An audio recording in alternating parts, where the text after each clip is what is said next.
Senhor Deus, em nome do Senhor Jesus, uma vez mais aqui está a minha vida diante deste púlpito, bem como diante da tua igreja, o mais importante, ó Deus, diante da tua palavra.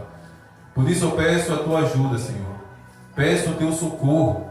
Peço a unção do teu Espírito Santo sobre a minha vida para me dar capacidade para pregar a tua palavra com simplicidade, para que todos aqui venham compreender e receber, e que essa palavra seja uma trombeta, ó Deus, a ressoar, primeiramente no meu coração e no coração de cada irmão e irmã que aqui se encontra, em nome do Senhor Jesus. Amém. Amém? Evangelho de Mateus, capítulo 25. Evangelho de Mateus, capítulo 25, a princípio, no versículo 31, que diz assim: Quando o Filho do Homem vier na sua majestade e todos os anjos com ele, então se assentará no trono da sua glória. Amém? Amém. Quando o Filho do Homem, Jesus Cristo, vier e todos os anjos com ele, então ele se assentará no trono da sua glória. Meus irmãos, quando nós falamos a respeito da volta de Jesus Cristo, inevitavelmente surge no nosso coração alegria, inevitavelmente surge no nosso coração felicidade. E cantamos. Hoje nós não cantamos, ninguém cantou, mas nós cantamos aquela canção da harpa: glória, glória, aleluia, vencendo vem Jesus. E como eu disse, cantando ou não ele vem. Cantando ou não ele vem, porque de fato ele prometeu. E sim, meus irmãos, Jesus está voltando. E todo e qualquer versículo, todo e qualquer texto a respeito da volta de Jesus é inevitável. No nosso coração surge alegria, no nosso coração surge felicidade, porque nós sabemos que ele está voltando para quê? Para nos levar, para nos conduzir à vida eterna. De fato, sim, alegria e felicidade tem que adentrar no nosso coração. Porém, meus irmãos, existe um pequeno problema. Estamos esperando a volta de Jesus com alegria, estamos esperando a volta de Jesus com felicidade, e é necessário que assim seja. Porém, nós não estamos esperando com temor no coração. Estamos tendo alegria, estamos tendo felicidade. Repetimos e repetimos: Maranata, hora vem, Senhor Jesus, mas sem temor no coração. Tem alegria, tem felicidade, mas o temor, meus irmãos, não há em nossos corações. E quando eu falo temor, eu não estou falando de medo. Temer a Deus não é ter medo de Deus. Temer a Deus, meus irmãos, é ter zelo. É ter zelo pela presença de Deus, é ter zelo pela salvação, é ter zelo pela salvação que Deus operou em nossos corações. Temer a Deus é ter zelo. E a palavra zelo, por sua vez, significa cuidado exagerado. A palavra zelo significa cuidado extremo, mas também significa preocupação. Então, no que diz respeito ao zelo que nós devemos ter, meus irmãos, é isso. Nós temos que ter preocupação e um extremo cuidado a respeito da nossa salvação, e não somente a alegria, não somente a felicidade a respeito da volta do Senhor Jesus, mas temor e zelo. Zelo em vivermos uma vida nos preparando para a volta de Cristo. E aqui está o ponto que eu quero primeiramente tocar. Uma pergunta, na verdade. Estamos nos preparando, meus irmãos? Estamos de fato nos preparando para a volta do Senhor Jesus? Requer uma preparação. Requer, meus irmãos, um zelo extremamente exagerado da nossa parte a respeito da volta de Jesus. Porque o que vocês acham que irá acontecer? Jesus vai surgir nos céus com os seus anjos ao redor dele, e ele vai se assentar no trono e uma festa vai acontecer? Vou dizer para vocês: quando Jesus Cristo surgir nos ares, não vai acontecer a princípio uma festa, não. Sabe o que vai acontecer? Os versículos seguintes do Evangelho de Mateus, capítulo 25, do versículo 31 em diante. Eu já li o 31, os versículos seguintes revelam o que vai acontecer. Versículo 32: todas as nações serão reunidas em sua presença, e ele separará uns dos outros, como o pastor separa as ovelhas dos cabritos. Porá as ovelhas à sua direita e os cabritos à sua esquerda. Meus irmãos, quando Jesus voltar, haverá uma separação, haverá uma divisão. Meus irmãos, quando Jesus voltar, antes de adentrarmos na cidade celestial, haverá um juízo, haverá um julgamento.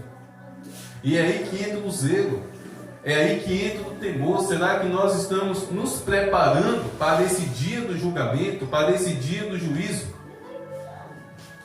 Ainda lá, meus irmãos, no Antigo Testamento, Eclesiastes capítulo 12, ainda lá no Antigo Testamento, Deus traz alertas a respeito do dia do juízo.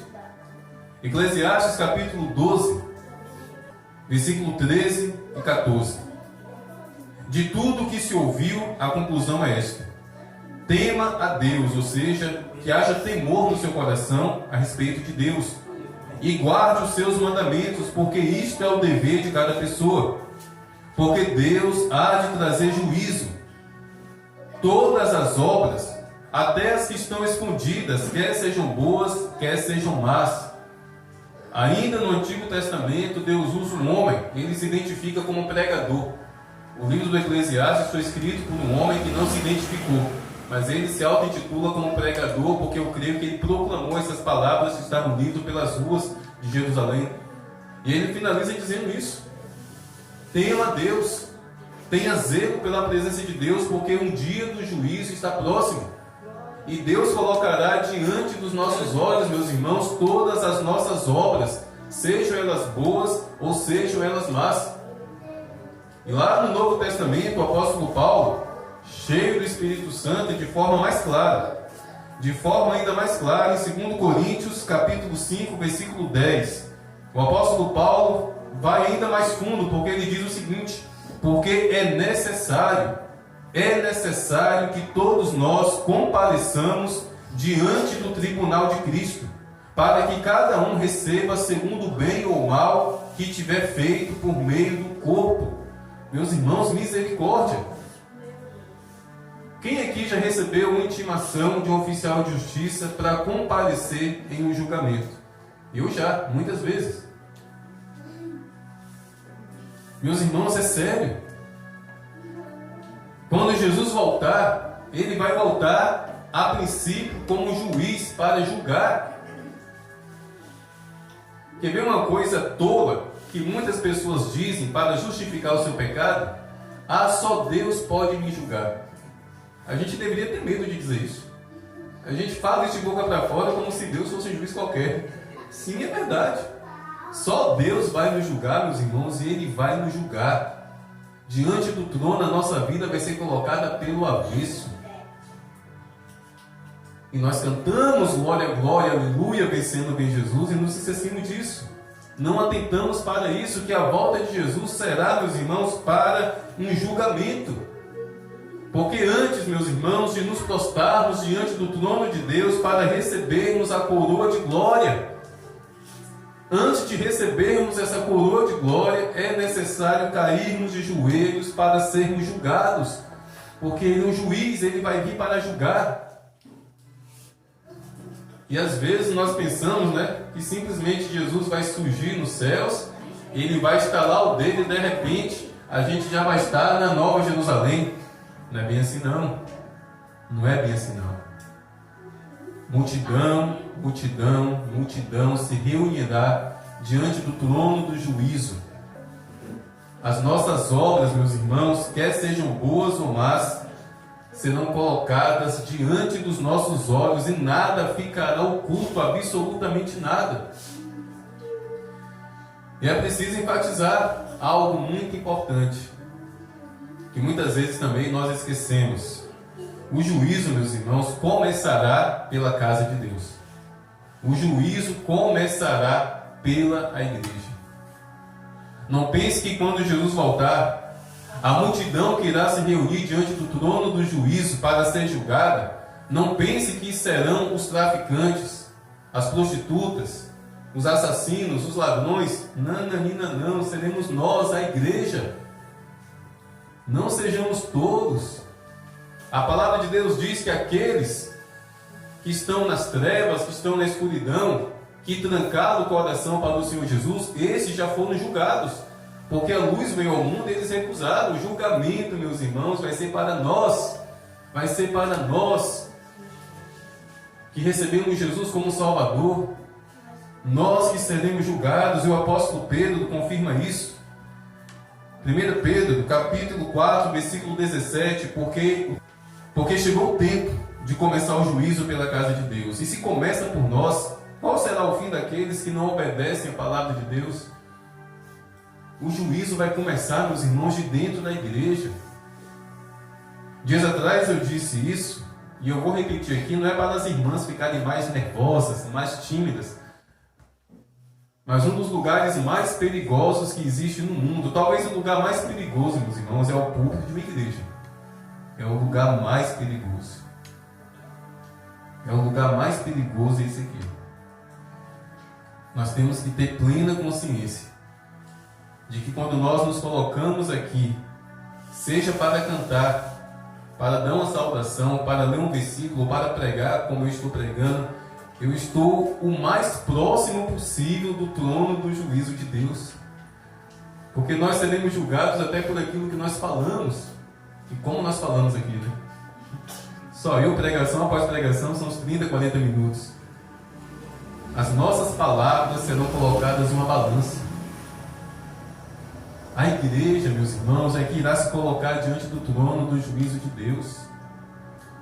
Repito, não pense que serão os ímpios. O juízo terminará com eles, mas começará pela igreja. E começará de que parte da igreja? Da cadeira do porteiro, não. Não vai começar da cadeira do porteiro, não. Vai começar daqui, ó. Vai começar do pastor da igreja. Meus irmãos, entenda algo. Quando nós vemos algo acontecer de ruim com uma pessoa má, nós costumamos dizer que foi o juízo de Deus, né? Não é juízo de Deus. Quando uma coisa ruim, quando uma coisa má acontece com o ímpio, é consequência do pecado daquela pessoa.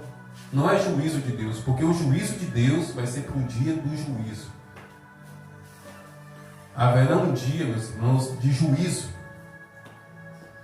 E o apóstolo Paulo diz que necessário é que cada um de nós nos coloquemos diante do trono do juízo de Deus.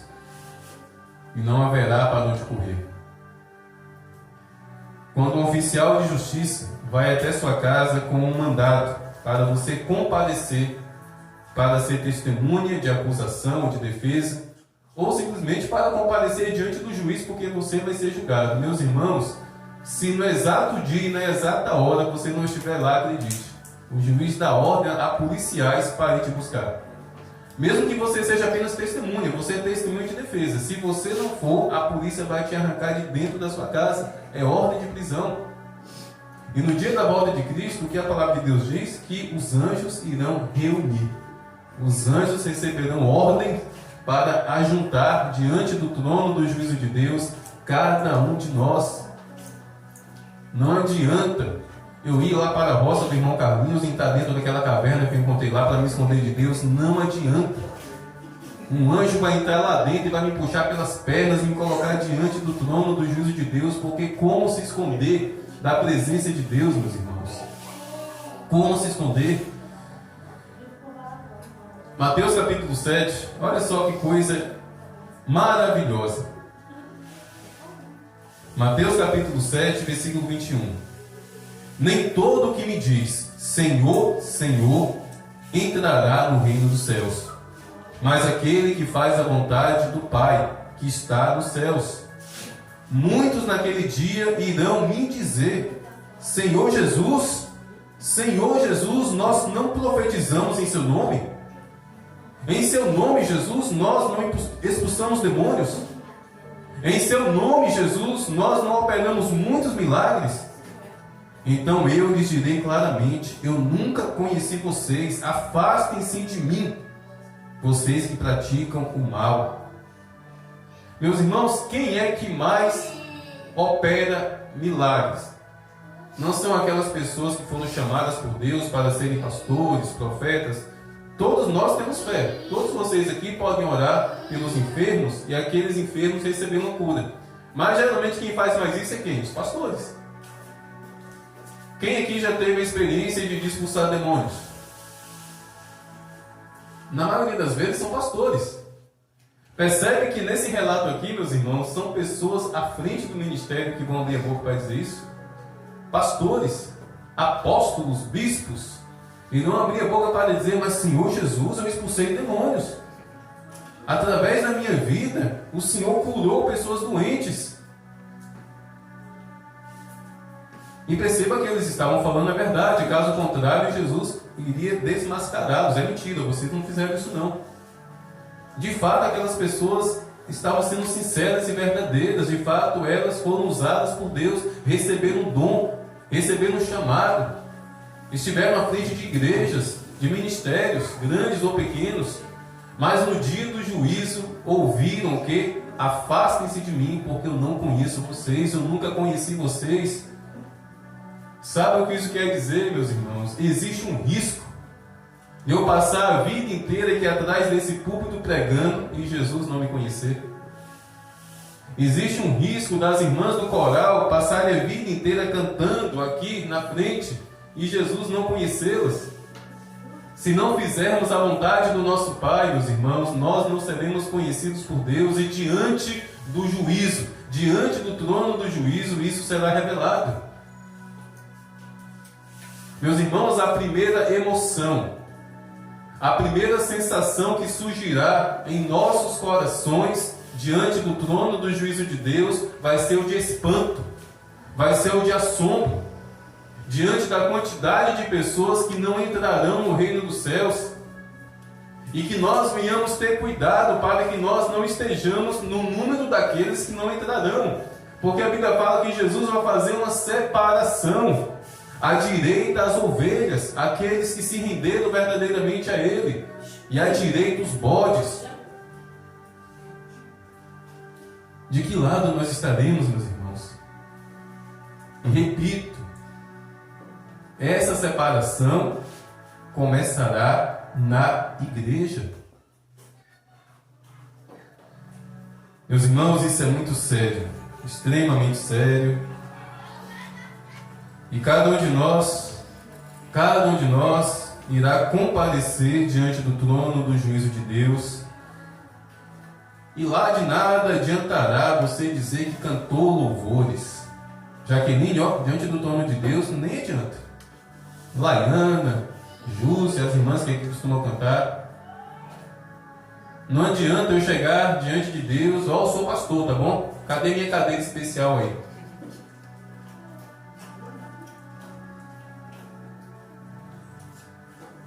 Não adianta, meus irmãos, não adianta. Sabe por quê? Cantar louvores não apaga pecado.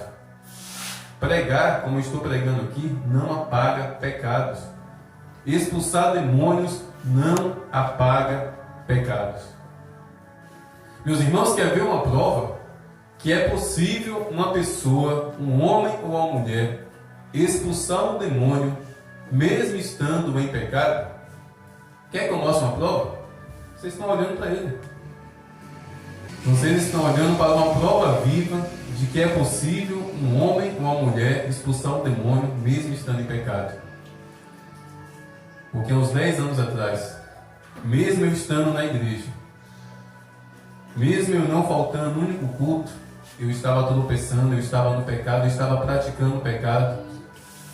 Eu nunca me esqueço da emergência, da urgência que surgiu.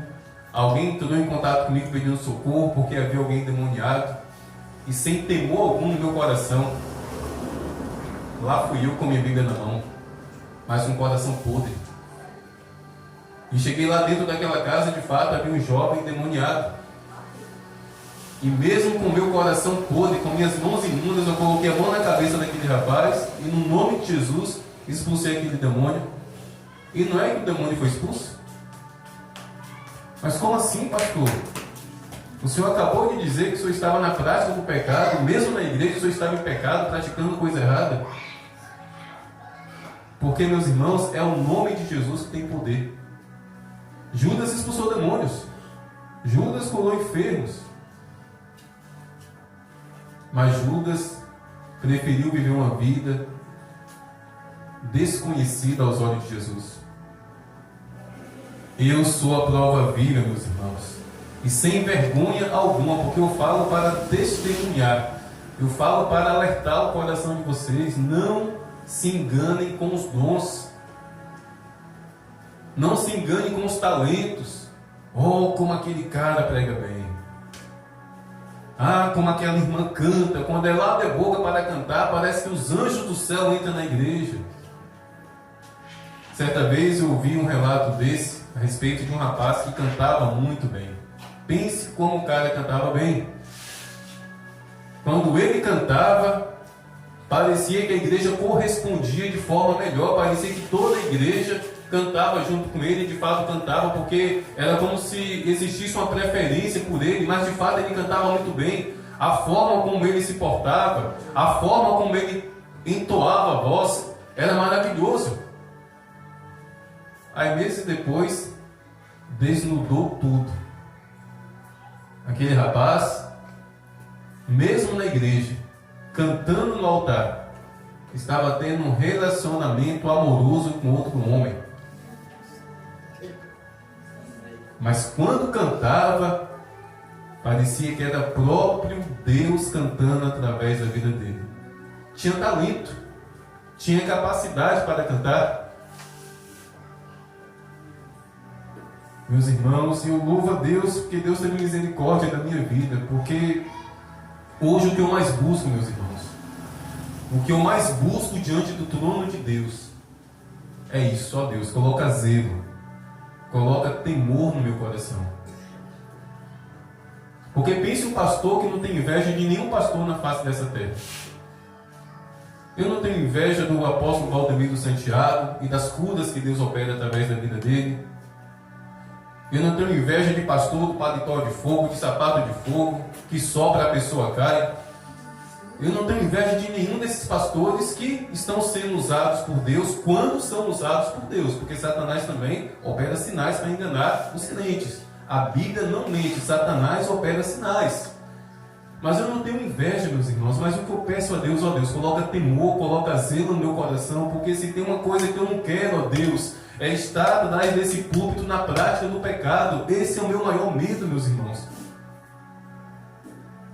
Porque eu sei, sim, eu sei que eu posso passar a vida inteira atrás desse púlpito pregando em pecado, mas um dia eu vou estar diante do trono do juízo, e a minha vida vai ser colocada pelo avesso, e eu vou ser lançado no inferno. E logo em seguida o inferno vai ser lançado em um lago de fogo. Você sabia que o pior não é nem o inferno, é o lago de fogo? O inferno é a prisão de Satanás e seus demônios, e muitos irão para lá pela desobediência. Mas em Apocalipse diz que o inferno vai ser lançado no lago do fogo. É ali que o verme não se destruirá. É ali que o fogo nunca se apagará. Existe algo pior que o inferno, que é o lago de fogo, meus irmãos. O homem fica impressionado com os títulos. O homem fica impressionado com os dons, com os talentos. O homem fica impressionado com: eu sou obreiro, eu sou diácono, eu sou presbítero, eu sou evangelista, eu sou pastor. Meus irmãos, nada disso impressiona Deus. Não tentem dar carteirada em Deus. Tem uns espertinhos que costumam fazer isso, né? Por exemplo, filho de um prefeito, filho de um vereador, filho de um juiz, quando é parado na blitz: você sabe de quem eu sou filho? De nada adianta você chegar diante de Jesus Cristo e dizer: ó, o seu filho de Deus, tá bom? Ele bem sabe quem é e quem não é. Ele bem sabe quem é, meus irmãos, e quem não é. Expulsar demônios, cantar louvores ou pregar não apaga os nossos pecados. Somente o sangue de Jesus apaga pecados. E o sangue de Jesus, meus irmãos, só é derramado sobre aquele que se arrepende. sobre aquele que abandona o pecado, sobre aquele que verdadeiramente decide viver uma vida no temor e no tremor ao Senhor, tendo zelo no coração pela salvação que nos foi concedida na cruz do Calvário. Somente o sangue de Jesus pode apagar os nossos pecados. E se diante do trono do juízo de Deus, meus irmãos, o sangue de Jesus não for as nossas vestes, eu vou usar o ditado, estamos mais ou menos enrolados. Que nós venhamos clamar por esse sangue, que nós venhamos buscar o sangue de Jesus para nos purificar do pecado, para nos ajudar a abandonar o pecado, para quando Jesus voltar, meus irmãos, que haja confiança em nosso coração, porque senão ficaremos somente na saudade dos hinos que nós cantamos, vencendo vem Jesus, na saudade das pregações, na saudade dos cultos. Meus irmãos, imagine a decepção. Imagine a decepção de um homem que passou a vida inteira na igreja, 30, 40, 50 anos, mas no dia da volta de Jesus Cristo ficar do lado de fora. Imagine a decepção, a tristeza e o espanto no coração daqueles que estarão ao redor. É por isso que eu falo, goste quem gostar. Tempo de crente não significa diploma de salvação. Talento para cantar, talento para pregar, sabedoria para ler um versículo e destrinchar, isso, meus irmãos, não garante salvação de ninguém. Somente uma vida prostrada aos pés de Deus, somente uma vida clamando pelo sangue de Jesus é a garantia da nossa salvação. Por isso, igreja amada, vamos ouvir o toque dessa trombeta. Vamos preparar a nossa alma, vamos preparar a nossa vida para a volta do Senhor Jesus. E preste atenção no que o apóstolo Paulo disse. O apóstolo Paulo diz que nós seremos julgados pelo bem ou pelo mal que o nosso corpo praticou, pelas obras do nosso corpo. Porque esse nosso corpinho bonitinho anda aprontando. Tem uma música infantil que diz assim: cuidado olhinho que vê, cuidado ouvido que escuta. É através do nosso corpo. Nós seremos julgados até pelo que nós escutamos. Nós seremos julgados até por aquilo que nós vemos, pelo aquilo que nós tocamos. Porque Deus é um Deus zeloso, meus irmãos. Deus é um Deus santo. Então, com muito temor no meu coração, sabendo que eu estou aqui o mais próximo possível do trono de Deus, que é o púlpito de uma igreja, eu compartilho esse alerta com a igreja aqui reunida. Vamos preparar o nosso coração. Vamos preparar a nossa vida. Porque tudo já está acontecendo. Pragas e epidemias já está acontecendo e a gente continua do mesmo jeito. Guerra e mais guerra está acontecendo e a gente continua do mesmo jeito.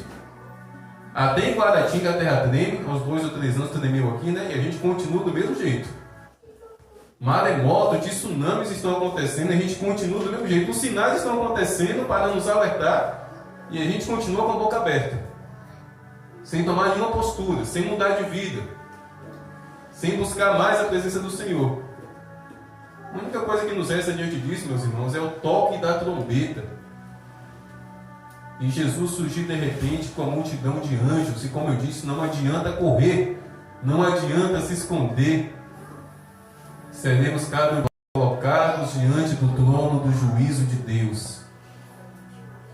Então, quando nós cantarmos uma vez mais, vencendo vem Jesus, glória, glória, aleluia, que tenhamos esse zelo no coração. É para ter alegria? É para ter felicidade? É para bater palma? É para pular? É para sapatear cantando vem Jesus? É. Mas olha para dentro de si. O mesmo que eu falo de mim, que eu venho olhar para dentro de mim para ver se existe zelo no meu coração e temor no meu coração e se de fato eu estou me preparando para a volta do Senhor Jesus. Porque antes de entrarmos na Nova Jerusalém, seremos julgados. Seremos julgados. Meus irmãos, deixa eu fazer uma pergunta. Se Deus fazer aparecer uma televisão de 50 polegadas aqui nessa coluna, e um por um aqui, a começar do pastor, Deus começar a exibir os pecados que cada um de nós cometemos só nessa última semana, será que alguém ainda teria coragem de continuar aqui dentro? Ou cada um sairia envergonhado? Eu acho que um a um ficaríamos envergonhados e constrangidos. E é isso que vai acontecer. Deus vai desnudar diante dos nossos olhos todos os nossos erros. Mas existe um escape. Existe, meus irmãos, uma redenção. O sangue de Jesus Cristo. Porque a Bíblia fala que se nós verdadeiramente nos arrependermos e pedirmos perdão, Ele é fiel e justo para perdoar os nossos pecados, e o sangue de Jesus nos purifica. Então, meus irmãos, só será julgado para condenação quem continuar a viver uma vida fugindo da misericórdia, fugindo do perdão de Deus e na prática do pecado. Só vai para o inferno quem quer. Para finalizar, deixa eu dar uma revelação aqui poderosa. Satanás não tem o poder de levar ninguém para o inferno. Sabe que tem esse poder? Pega o seu dedinho indicador e aponta para você mesmo. Somente nós, somente cada um de vocês é que tem esse poder de conduzir a vida de vocês ao inferno. Porque quem pega somos nós. Quem deseja o pecado somos nós. Quem deseja fugir da presença de Deus somos nós. No livro de Jonas, eu acho isso interessante. Em momento algum, Léo, Satanás aparece no livro de Jonas. E mesmo assim o cara fugiu para longe de Deus. O cara não queria obedecer a Deus. Satanás nem chegou perto dele. De livre e espontânea vontade, ele fugiu de Deus. Satanás não precisa nem chegar perto da gente, meus irmãos, para nós pecarmos. Vamos parar de sermos enganados. O pecado é da nossa carne. O pecado brota no nosso coração. O desejo surge, nós nos derramamos nessa imundície. Somos nós que temos a capacidade de condenar a nossa própria alma ao inferno. O pecado nada mais é do que uma corrente que nós prendemos no nosso pescoço e entregamos para Satanás. Toma, Satanás, pode conduzir a minha vida. O pecado é uma corrente que nos aprisiona às mãos de Satanás. Mas o sangue de Jesus, derramado dentro daquela cruz, nos libertou do pecado. Vamos cair aos pés de Jesus. Vamos cair diante do trono de Deus. Vamos clamar pelo sangue do Cordeiro, para nos prepararmos com zelo e com temor para o dia da volta de Cristo. Que antes de ser um dia de festa, será um dia de juízo e de um pesado juízo que começará justamente na igreja. Que os irmãos, quando vierem aqui à frente no próximo culto, não precisa vir nervoso, mas venham com eles dizer: opa, eu estou indo para o culto da igreja. E o juízo vai começar daqui. O juízo vai começar daqui. Pastores serão julgados primeiros. Levitas, sacerdotes, obreiros, presbíteros, diáconos. Sim, nós seremos julgados primeiros. Mas não fica felizes não. Vocês também serão julgados. Porque Deus não é injusto. Ele é justo. Quem aqui está aguardando a volta de Jesus? Ninguém mais? Misericórdia. Até pouco tempo atrás estava todo mundo cantando Maranata, vem Senhor Jesus. Só porque eu falei que vai ser um dia de juízo, ninguém quer mais? Misericórdia. Que surja no meu coração, que surja no seu coração desejo pela volta de Cristo, e não somente desejo, zelo e temor, para nos prepararmos, cobertos pelo sangue do Cordeiro, para esse grande dia. Amém?